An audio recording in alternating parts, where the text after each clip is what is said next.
Stéphane, comment vas-tu? Mais très bien, Monique, et toi? Mais tranquille. Ah ben, Moi, je suis super contente. Dès que je rencontre des gens, moi, je suis super contente. Donc voilà. moi aussi. Donc merci de m'accueillir chez toi, dans ton salon, ici, dans la Ouais, province de Liège, ouais, à avec une Juprel. petite neige, à Juprel pour être précise, effectivement. Ah bah dis-moi, donc j'ai vu quand même qu'on te voit un peu partout. Donc dans le cinéma, Mhm, dans le théâtre, mhm. en tant qu'humoriste, à la télé, en web-série, enfin tu écris aussi, enfin voilà. Mais comment fais-tu pour faire tout ça, déjà? Alors, comment je fais? Ben, déjà, j'ai le temps. Ça, c'est déjà une Oui. bonne chose.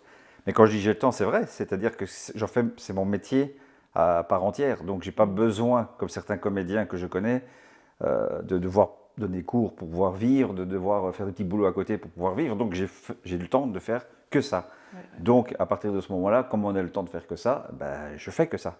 Et c'est pour ça que j'ai une large palette parce que j'ai tout le temps de créer ce que j'ai envie. Mais c'est qui se cache derrière tous ces personnages? Parce que t'en as fait quelques-uns, hein. Oh, ben, ça dépend des personnages. Après, il y a des personnages que moi, je n'ai pas écrits. Donc là, je me faufile derrière ces costumes. Donc ça, c'est un autre travail. Quand c'est les miens, ben, ça vient toujours profond de soi-même, puisque c'est clair que moi, j'écris mes pièces, mes propres pièces de théâtre. Et les personnages que j'écris sont très proches de ce que je suis.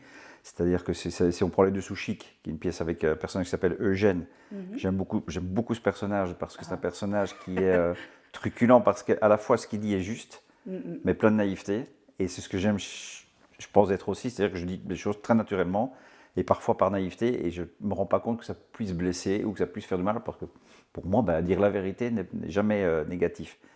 Donc ça, c'est le personnage d'Eugène. Après, il y a le personnage de Star d'un soir, qui est Franck Leroy. Ça, c'est la part du comédien qui est perçu par les autres comédiens. Donc il y a des comédiens qui me perçoivent d'une certaine façon, alors que moi, je n'ai pas l'impression d'être ça. Mais si je suis perçu comme ça, c'est qu'il y a une réalité derrière. Il y a une part de Donc toi. autant l'utiliser et Ouais. autant faire du comique avec. Voilà. Cool. Et quoi, tout passe au comique ou tu fais d'autres styles Alors, jusqu'à présent, j'ai fait que du comique. J'ai une fois tourné un court-métrage qui était dramatique avec Isabelle Aubin et Isabelle de Hertog. La néo rouge, c'est ça, hein? Ou le Néon Rouge, oui, C'est tout à ça. fait. Et oh, merci, ça fait plaisir de savoir que tu connais le sujet. C'est quand je suis invité en télé, on connaît rarement le sujet. On dit alors, qu'est-ce que vous faites dans la vie? Vous faites quoi? Vous faites... Là, c'est bien, tu connais, ça fait plaisir. Et oui, donc Néo, c'est la première fois que j'ai tourné un drame.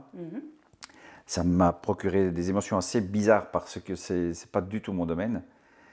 Et mais voilà, j'ai pas trouvé plus de plaisir que ça à faire ça, car je me rends compte que le comique me convient beaucoup plus. D'accord. Après, je tourne beaucoup de séries où, entre guillemets, je joue sérieusement, mais c'est pas dramatique.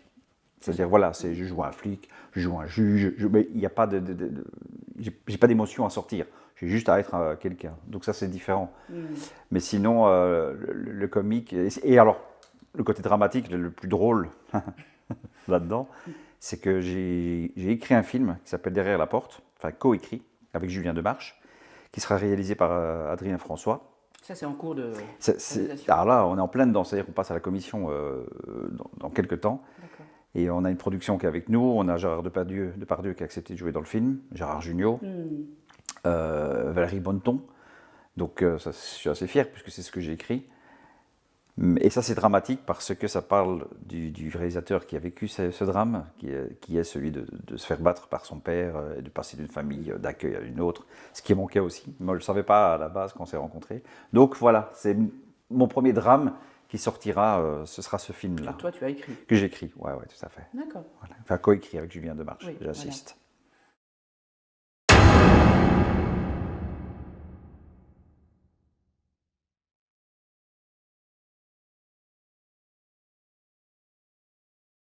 Tu as 24 ans, je crois, et paf, tu te dis, boum, je vais à Paris. Comment est-ce qu'on prend cette décision comme ça, là? Comment ça s'est passé? Cette décision a été prise, alors ça date vraiment de mon adolescence. J'étais un grand fan de Serge Gainsbourg. Et donc un grand fou amoureux de Charlotte Gainsbourg. D'accord. Et je me dis que par le biais de l'art, je ne pouvais rencontrer ces gens. Sinon, je restais un fan, je restais quelqu'un dans le public. Donc, il y avait cette fascination d'être aimé par les femmes qui était forte présente à cette époque-là, donc comme Gainsbourg. C'est-à-dire, voilà. Et je me disais, c'est une des phrases que je reprenais dans un one-man show, quand on voit la gueule qu'il a et les femmes magnifiques qu'il a eues, je me dis ça vient de son talent. Donc je me suis dit, à mon avis, il faudrait que j'ai du talent dans quelque chose pour avoir les femmes. Et c'est là où j'ai commencé à faire de l'humour, puisque je n'avais pas le talent de musicien. J'aurais aimé, hein. C'était mon rêve d'être plutôt chanteur et ouais, musicien. Parce que c'est... Mais voilà, le seul art que j'avais, le seul talent que j'avais, c'était celui de faire rire. Donc j'ai commencé à faire ça. Mais mon rêve, puisque c'est à l'époque où est arrivé Pierre Palmade, Muriel Robin, donc c'était des grands mentors pour moi. Et je me suis dit, ah, je veux faire comme eux. Et eux, ils avaient commencé au point virgule à Paris. Donc je me suis dit, moi je veux faire un one-man show, je veux aller à Paris au point virgule. C'était mon rêve. Et donc je suis parti à Paris, j'ai fait mon one-man show au point virgule. Magnifique, Ouais. mais quelle ténacité.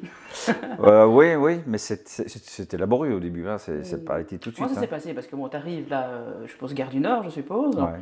T'es là, premier jour à Paris, tu dis, ok, j'y vais, moi, l'objectif, c'est point virgule. Qu'est-ce qui se passe dans ta tête, dans ton corps? Qu'est-ce qui se passe ce jour-là, quoi? Alors, je viens tout petit peu en arrière, c'est 5-6 mois avant. J'étais allé en repérage à Paris, parce que j'étais jamais allé à Paris de ma vie, même en tant que touriste. Je ne savais pas du tout à quoi ressemblait cette ville. Et je suis allé j'ai demandé à des potes que je connaissais réalisateurs, est-ce que tu ne connais pas quelqu'un qui pourrait m'aider à Paris, de savoir où je peux aller, où je peux dormir, enfin voilà, comment ça se passe un petit peu à Paris. Et il me donne un listing de 4-5 personnes, dont un qui s'appelle Jean-Marc Sabrou, et habite à Saint-Michel. Je lui ai sonné à sa porte, je lui ai dit bonjour, je suis l'ami d'un tel, oui bonjour, c'est un vieux monsieur, une septantaine d'années, qui est décédé depuis évidemment, il avait 70 ans, c'était en 95, et donc du coup, il me dit ben oui, entrez, voilà, qu'est-ce que je peux pour vous? Je dis ben voilà, j'ai envie de venir vivre à Paris, mais je ne sais pas comment ça fonctionne, si vous connaissez un endroit où je pourrais dormir ce soir, il fait ben restez dormir ici. Ah ben oui, avec plaisir, donc je suis resté dormir là, et savoir que cet homme créait tous les décors des Branquignoles, avec Michel Serrault, avec Louis de Funès. D'accord. Il a coécrit des chansons avec Boris Vian. Et preuve à l'appui, puisque j'ai été faire ma petite recherche après, effectivement, il avait fait tout ça. Donc la première rencontre que j'ai à Paris, c'est ce monsieur qui a côtoyé Serrault, qui a côtoyé de Funès. Donc j'ai pris ça, alors, on en pense ce qu'on veut, j'ai pris ça comme un signe. Et je me suis dit, bon, ma place est à Paris. Et puis je suis venu comme quiconque, à commencer à prendre un petit studio de 20 mètres carrés, et j'ai présenté un sketch qui n'était pas... On m'a dit, pas ça. Je revenais avec un nouveau sketch, pas ça. Avec le troisième sketch, ah, ça commence. Bon, un quatrième sketch, bon, voilà. Un one-man complet, un one-man show complet. Et puis celui-là, ouais, c'est bien, mais c'est encore trop frileux. Ok, un deuxième, et là, j'étais à l'affiche. Et voilà, donc ça a pris quand même... entre la première fois que j'ai joué un sketch et la première fois que j'ai vraiment été à l'affiche, comme on dit, il a fallu 2 ans et demi, 3 ans, ouais. Ah oui, quand même, quoi. Ouais. Pendant ce temps-là, des petits boulots, je suppose. Des petits boulots à la con, ouais, des petits boulots de barman, de serveur. Qu'est-ce que j'ai fait au BHV, comme caissier. Ouais, tous les petits boulots qui... Quand on veut, on peut, comme on dit. Hein. Ah, ça toujours. Ça, c'est ce que j'inculque à mes enfants. Je dis toujours, faites ce que vous voulez, mais vraiment ce que vous voulez, mais vous le faites bien. Voilà, c'est tout ce que je vous demande, quoi. C'est que, peu importe. Et j'ai la chance, avec eux, qu'ils ont compris cette philosophie, puisque... Ils font quoi maintenant, d'ailleurs? Maintenant, ils font de la natation. Les enfants font la natation et ma fille de la gym. D'accord. Mais tous les deux ont été appelés en compétition. Donc, c'est-à-dire que on leur dit, mais ils sont forts, ils ont du talent là-dedans, donc on peut les prendre pour faire des compétitions. Nous, on est d'accord. Enfin, on demande d'abord mes enfants, ils ont dit oui. Donc moi, je suis fier de ça, parce que je dis, ils sont comme moi dans le sens où, et leur maman, pardon aussi, ils sont comme nous dans le sens où, voilà, faites-le à fond, c'est tout. Si vous n'avez plus envie demain, vous arrêtez. Mais vous allez jusqu'au bout. Voilà, vous terminez ça jusqu'au bout. Voilà. C'est ça. Comme papa, quoi. La ténacité. Oui, je ne lâcherai jamais. Et puis c'est ce qui me permet aujourd'hui d'être bien dans ma vie et bien voilà, je fais ce que j'ai envie de faire. J'ai une liberté d'esprit. Je pense que c'est ça aussi qui fait que ça marche beaucoup sur les réseaux sociaux, c'est que j'ai une liberté d'esprit, mais je l'ai toujours eu. Sauf qu'avant, il n'y avait pas les réseaux sociaux et je n'étais pas aussi regardé. Mais j'ai toujours eu cette liberté de dire ce que j'ai envie de dire et faire ce que j'ai envie de faire, toujours.